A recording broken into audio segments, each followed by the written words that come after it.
What is your cita-cita, you? Untuk ferry, sungai. Ferry lalu sungai? Ya. Okay, Assalamualaikum warahmatullahi wabarakatuh. Okay, welcome back to Fak Farid YouTube channel. Okay, terima kasih kepada korang yang masih lagi di channel ni.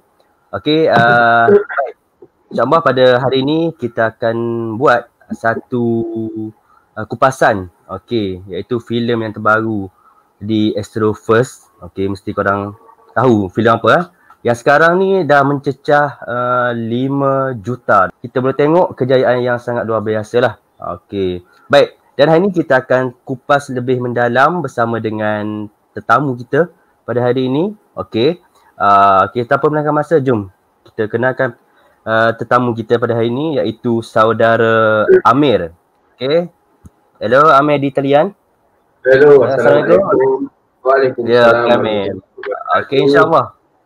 Okey, hari ni kita akan bersama Amir lah kan.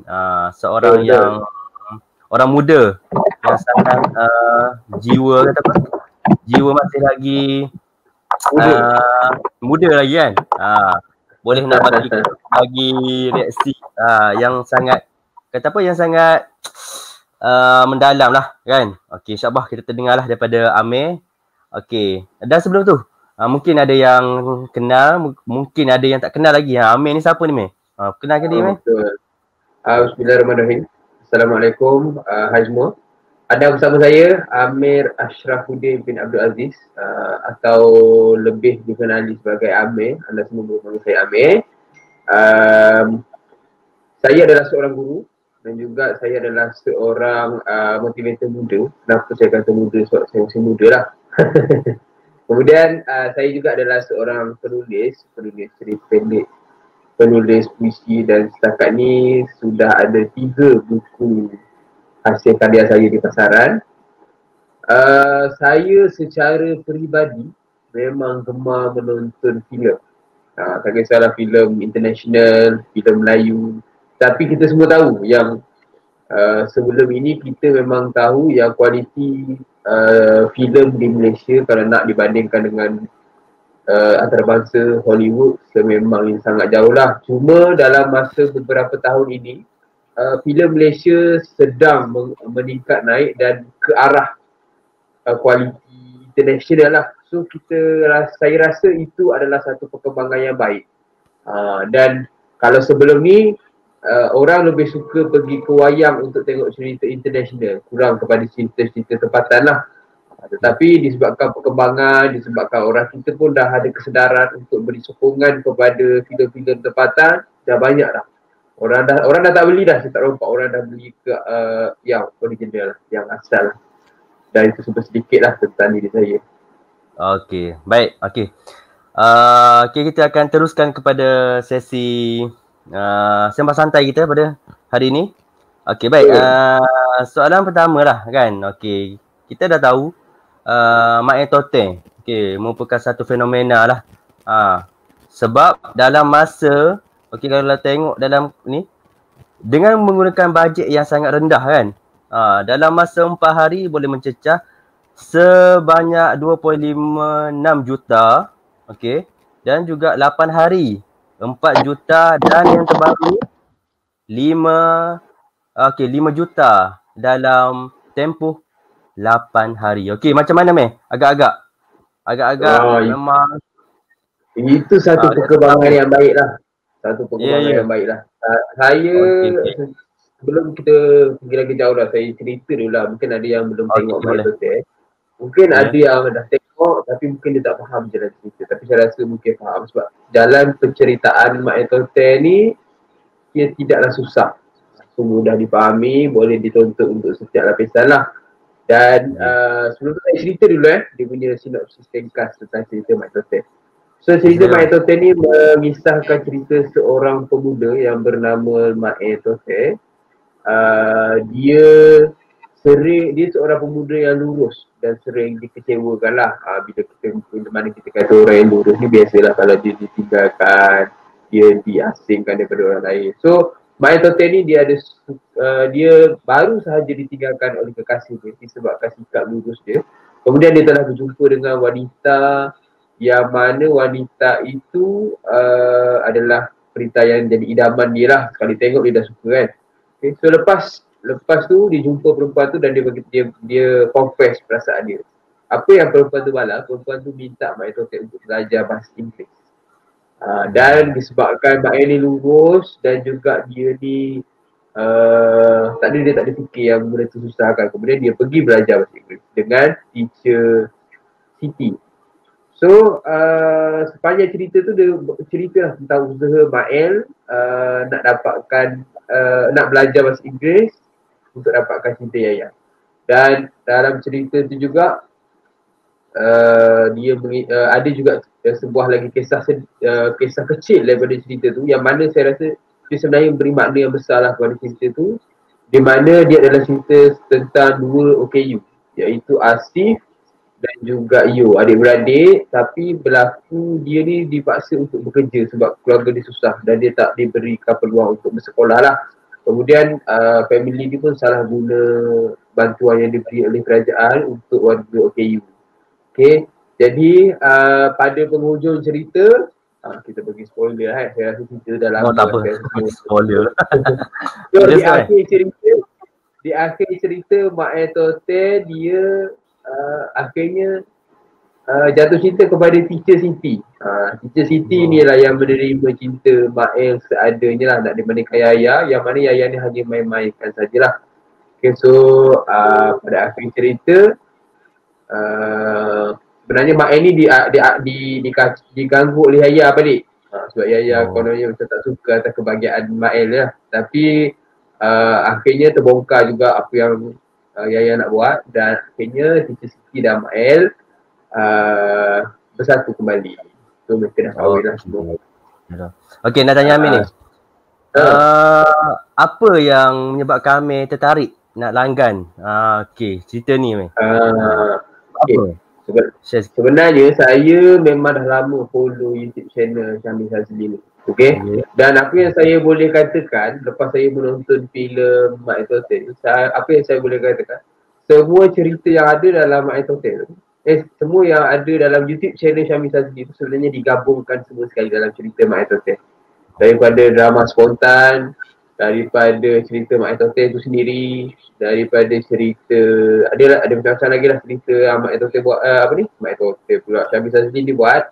Kemudian dia gabungkan semua, hampir semualah dan digabungkan dalam satu cerita. So kami ni, macam saya ni sebagai orang boleh kata peminat lah. Saya memang setiap kali dia punya video upload dekat YouTube, channel saya akan tengok. Apa yang ada kat dalam channel tu dia masukkan dekat dalam dia punya cerita the movie tu lah. Cerita tu kan. Okey, dengan kata lain memang kata kebanyakan penonton ni memang pengikut lah kan. Pengikut yang follow daripada YouTube. Sekarang dah difilmkan, memang kata tak mustahil lah boleh mencecah setinggi tu penonton kan. Okey, baik. Okey, seterusnya soalan okey.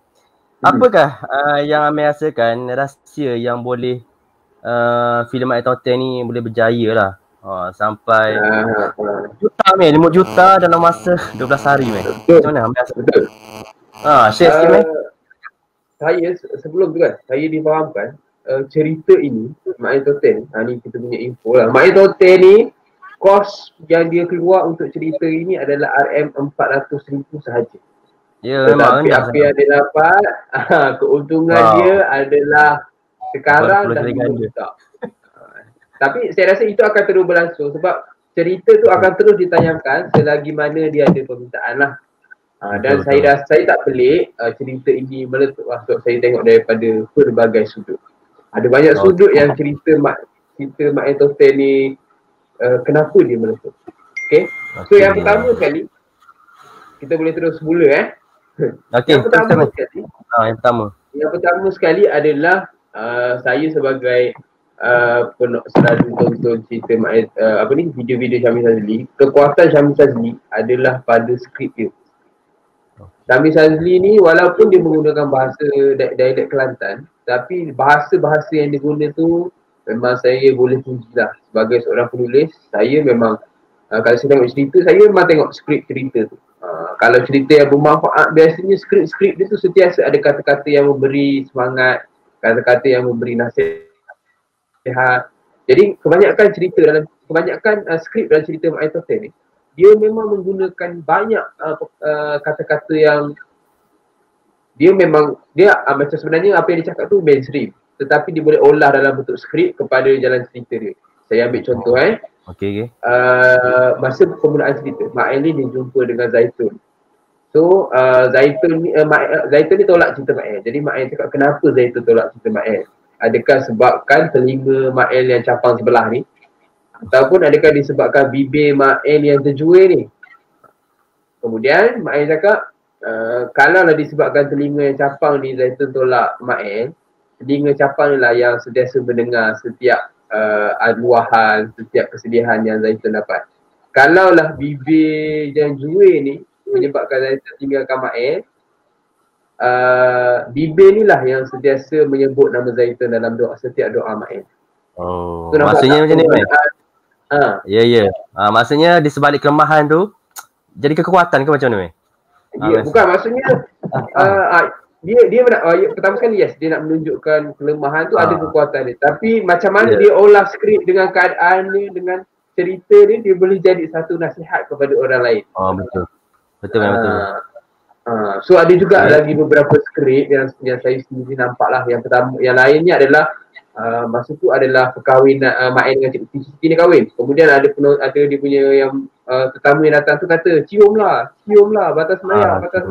Jadi apa yang Tok Imam cakap, kalau setakat nak batas semayang, kentut pun batas semayang, tak perlu nak cium dalam bilik dia. So nampak tak? Skrip dia tapi dia nak bagi nasihat kepada orang lain. Betul. So itu yang pertama lah, iaitu daripada segi skrip. Okay.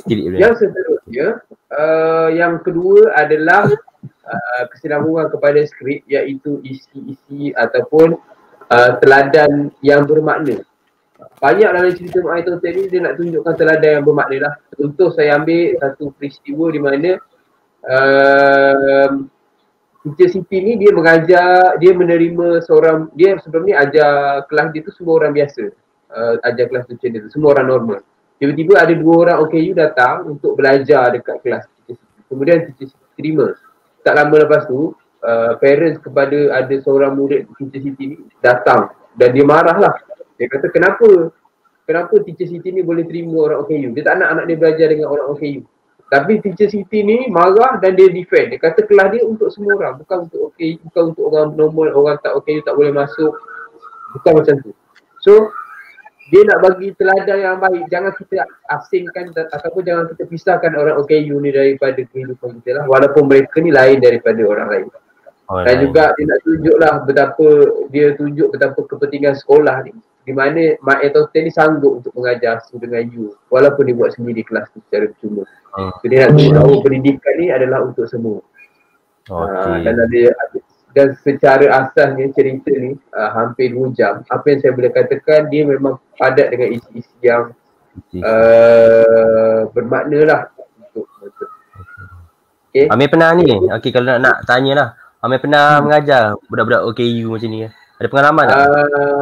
Pengalaman mengajar tak pernah, tapi saya pernah masuk dalam kelas dan duduk kat belakang. Saya tengok macam mana cikgu dia mengajar. Ya, macam mana Amir? Amir rasa macam mana? Budak OKU ni? Dia memang istimewa. Dia memang istimewa lah. Apa yang saya boleh katakan, dia istimewa. Betul lah kan. Sebab betul, kita nak ni sebab kita nak buat filem. Orang kata apa? Adanya budak OKU. Bukan nak kata apa? Kalau pengalaman sebelum ni kan, kalau abang sendiri lah kan, nak handle budak-budak berlakon pun, oh ya Allah, payah kan. Ni pula budak OKU lagi lah kan, yang mencabar sangat Amir. Okey, seterusnya Amir. Nak tanya Amir. Amir asyik ni lah. Dah cakap pasal kekuatan je lah filem ni. Ada tak yang Amir tengok dalam filem ni kan, nampak macam dengan kelemahan dia, ada yang nampak kurang bagus ke? Boleh tak? Mesej. Untuk kelemahan cerita ni, sebab kita pun daripada tadi kita melambung cerita tu. Saya kalau dari segi sebab Mael lagi Syamil Sazli. Lekat dalam tu dengan dia. Okay, so Syamil Sazli ni asalnya bukanlah orang yang membuat filem. Sebelum ni dia adalah YouTuber. Maksudnya cerita-cerita dia tu banyak cerita-cerita berbentuk santai lah. Dan apa yang saya nampak beberapa kelemahan yang ada dalam cerita ni adalah yang pertama dari segi angle ataupun transition kamera dia. Kebanyakannya okey, cuma ada beberapa scene yang saya rasa dia punya pergerakan kamera dia tu kurang cantik untuk dia punya pergi transition. Nampak sangat macam ada yang setempat tu nampak macam dipotong disambung, dipotong disambung. Okey, pada scene mana yang ambil perasan tu? Pada scene mana, ingat tak? Saya perasan dekat scene akhir di mana scene drone tu dia masukkan dengan scene kamera biasa. Jadi pergerakan drone dengan kamera biasa tu nampak tak berpindah-berpindah macam terpotong-terpotong. Kemudian daripada segi jalan cerita terlalu banyak macam plot holes yang mana kita tengok dia macam tiba-tiba terus macam ni, tiba-tiba terus macam ni. So macam cerita dia tu macam paksa dia macam paksa plot tu tau. Dia bukan berjalan dengan semua. Dia macam paksa plot. Jadi macam nampak dia macam saya cakap lah, mungkin sebab cerita ni yang saya nampak semua apa yang ada dalam video YouTube channel Syamil Sazli digabungkan masuk dalam movie. So itu yang menyebabkan cerita tu dia macam kalau orang yang dah biasa tonton video YouTube Syamil Sazli dia akan mudah je faham. Tapi kalau yang tak biasa tonton dia terus tengok filem saja, dia tak tengok video, dia akan nampak cerita tu terpotong. Dia kurang macam gitulah. Dan yang terakhir sekali yang saya nampak adalah cerita tu sendiri dia terlalu mengikut kehendak penonton lah apa yang dia buat tu. Maksudnya macam mana yang nampak? Dia nampak macam dia tak jadi satu filem. Dia jadi cerita kita tengok secara santai. Macam itulah. Tapi saya tak tahu, mungkin itu pendapat saya lah. Sekadar pendapat. Iyalah, masing-masing ada pendapat masing-masing lah. Betul. Ya. Okey, itu je ada lagi tak? Yang nampak itu je. Okey, baik. Okey, jadi dengan kata lain kita nak kalau kita nak kata apa? Filem ni boleh tak masuk pasaran antarabangsa lah? Ambil rasa agak setakat ni dah. Saya rasa cerita ni sesuai untuk masuk pasaran antarabangsa lah. Sebab apa? Cerita ni dia macam promote kita punya cerita tu menggunakan bahasa dialek Kelantan sebenarnya. Kemudian lagu-lagu yang ada dalam cerita itu pun memang buatan tempatan.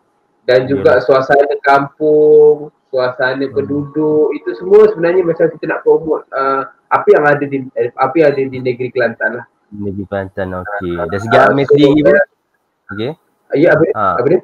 Okey, dari segi Amir sendiri pun, Amir memang asal ni bukan asal Kelantan kan? Faham tak?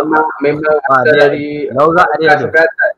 Tapi ada keluarga lah. So, atuk saya memang faham lah dialek Kelantan. Okey. Okey. Baik, seterusnya Okey, sekarang ni tiba-tiba tiba-tiba isu pasal yang geng-geng ni lah yang cetak rompak kan. Yang apa? Yang download lepas tu dia upload secara haram. Macam mana Amir rasa? Adakah benda tu akan menjatuhkan ataupun apa? Amir rasa macam mana? Elok tak perbuatan macam tu? Suka sangat rompak sekarang ni. Sebenarnya lah kalau dari segi produk, bila mana ada cerita rompak ni, sebenarnya dia nak menunjukkan bahawa filem itu memang maju. Maksudnya filem itu dah memang naik. Sebab itulah ada orang sentiasa cuba untuk menjatuhkan. Tetapi saya tak rasa itu sebenarnya menjatuhkan lah filem itu sendiri. Sebab Mak Entertain ni dia ada peminat dia sendiri. Macam saya cakap, saya peminat cerita dia. Jadi walaupun boleh jadi saya akan beli cerita dia sebab sebagai satu cara untuk kita bagi sokongan kepada mereka filem tu sendirilah. Dan dalam skrip Mak Entertain sendiri kat akhir cerita dia ada bagi tahu. Saya rasa ayat tu yang sebenarnya menaikkan isu cetak rompak ni. Ayat mak ayah cakap, siapa yang beli cerita ni, dia kata dekat CCTV. Takkanlah cerita ni habis gitu je, orang dah bayar RM15.9. Lepas tu ada orang cakap, kalau beli cetak rompak macam mana? Cakap kalau beli cetak rompak aku tak halal sampai mampu. So ayat tu walaupun simple tapi dia memberi kesan yang besar tau kepada orang yang menonton. Jadi orang yang contohlah kalau ada orang tu dia beli yang cetak rompak. Kemudian dia tengok akhir cerita tu macam tu. Dia cakap aku tak halal sampai mampu. Ayat tu cukup keras nak bagi tahu. Dan saya ada tengok Instagram Syamil Shazili. Ada beberapa orang yang minta maaf dengan Syamil Shazili. Minta halal. Lepas dia dengar skrip Syamil Shazili. Memang. So memang dahsyat lah. Tapi sebenarnya isu cetak rompak ni dah lama daripada dulu lagi. Okay, kita tahu kalau dulu orang jual CD kat kedai. CD cetak rompak RM5. 3.10 tu kan. Tapi sekarang orang semua dah ada kemudahan internet. Dia tengok melalui internet sajalah. Dan sebenarnya benda tu tak menjatuhkan. Cumanya dia akan merosakkan lah. Elok-elok kita boleh beli satu sudut tu, duit tu hanya pergi kepada pelakon filem. Jadi orang lain pula yang mengaut keuntungan daripada filem tu. Dan itu adalah satu perbuatan yang tidak baik lah. Dan tidak membantu untuk memberi sokongan kepada pelakon filem seluruh negara. Betul meh. Sebab nak buat memang penat kan. Tapi kita senang-senang ya. Kita ambil, download, lepas tu kita share secara percuma. Okey baik. Seterusnya meh. Okey. Soalan terakhir lah kan. Okey. Okey. Apa pesanan Amir kepada pengkarya filem tempatan sekarang? Terutama sekarang ni kan PKP lagi kan. Nak buat filem pun kadang-kadang ada SOP dia yang perlu dipatuhi. Macam mana Amir rasa? Sebenarnya apa yang berlaku ni pun dia sebenarnya sebenarnya lah kehadiran COVID-19 dia bukan hanya menyusahkan kepada pelakon filem, tapi dia menyusahkan semua orang dalam dunia ni. COVID-19 ni telah memberi satu new norm ataupun norma baharu kepada semua orang di seluruh dunia. Semua orang susah sekarang, dari peniaga, dari cikgu, dari pemandu Grab, semua orang dah susah. Tetapi tak terlepas juga pelakon filem lah, di mana ini akan menyusahkan mereka untuk buat scene dalam filem. Tetapi harus kita ingatlah, selepas hujan dia akan ada pelangi. So kita sekarang apa yang perlu kita buat, kita kena bertahan lah dengan apa yang ada. Dan saya pasti ini pun akan mencecahkan industri filem Malaysia lah.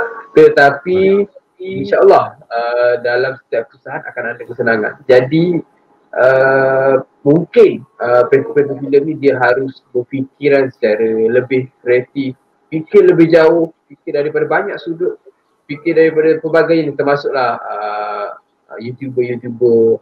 So kita sekarang perlu push kita punya kreativiti, inovasi kita ke arah yang lebih jauh supaya kita dapat buat hasil karya yang lebih baik lah. Dan jangan jadikan ini sebagai satu alasan untuk kita berhenti, sebab rezeki Tuhan tu luas, bukanlah sekadar itu sahajalah. So kita kena terus kuat, itu sahaja. Okey, terima kasih Ben. Okey, banyak yang di-share oleh Amir. Oh memang memang pengkaji muda filem, betul tak? Okey baik. Okey, seterusnya sebelum kita berakhir, kita ada bukan satu lah. Kita ada dalam beberapa soalan. Kita bagi soalan cupu emas kepada Amir. Boleh meh? Cupu cemas. Ready Cupu cemas. Okey. Cupu cemas Okey meh. Soalan yang pertama. Okey. Siapakah 3 pelakon yang Amir suka lah dalam filem tu? Yang pertama Cik Siti lah. Cik Siti Comel. Dah bagi dah. Okey lagi. Yang kedua Mak El Tote. Mak El Tote. Yang ketiga adalah Asif. Okey baik. Dah jawab. Okey, seterusnya. Okey, antara 3 tu kan, boleh tak Amir beritahu seorang-seorang tu kenapa Amir suka sangat perwatakan dia ke sebab dia Okay, kita mula dengan teacher dulu. Teacher Siti sebab dia punya dia seorang yang sangat baik, innocent dan juga dicomel. Baik je, mesti ada je. Sebab apa? Itu je. Yang kedua okay. Mak Totel ni dia seorang yang lurus dan dia menunjukkan kita tentang sifat kejujuran lah. Betapa pentingnya kita jujur. Betapa pentingnya kita jujur dalam setiap pelakon kita. Dan yang ketiga Asif ni dia sentiasa panggil nama Syami dalam cerita tu lah. Macam dekat dalam YouTube.